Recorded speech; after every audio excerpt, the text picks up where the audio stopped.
Ассаляму-алейкум, менің каналыма қош келдіңіздер. Сүзбелі бәліш дайындаймыз. Міндетті түрде видеоның соңына дейін көріп, міндетті түрде жасап көріңіздер. Алдымен қамырын дайындаймыз. Салқын сары майды ұнға аунатып,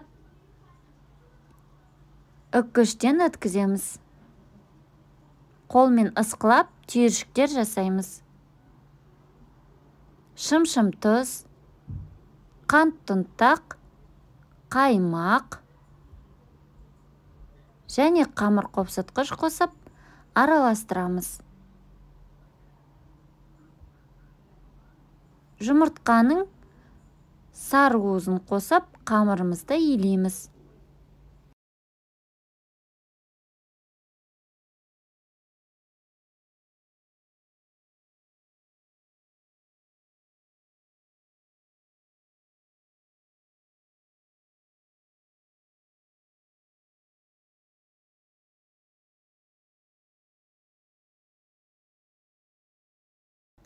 Қамырды илеп бір шетке қойып қоямыз.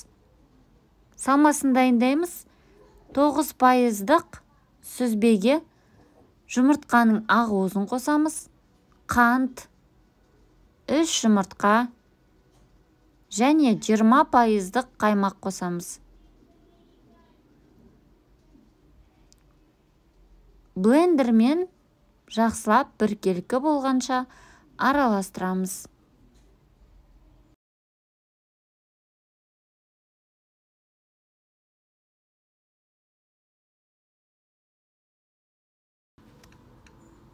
Форманы сары маймен жақсылап майлаймыз.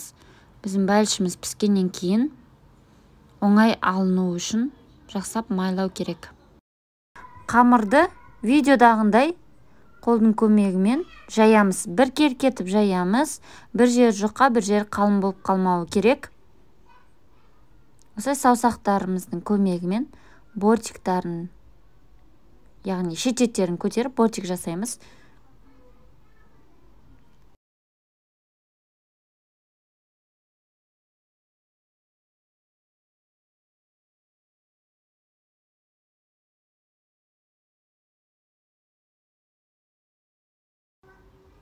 Салмасын құйып, тегістейміз.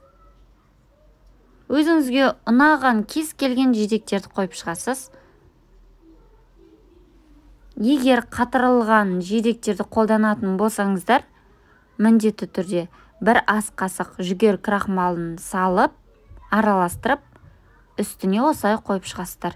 Менде қызыл қарақат. 165 градуста қызып тұрған пеште 50 минут немесе 1 сағат шамасында пісіріп аламыз. Мінекей біздің бәлішіміз пісті. Толықтай суытамыз. 1 сағат тоңазытқышқа қойып аламыз. Сосын барып формасынан босатып аламыз.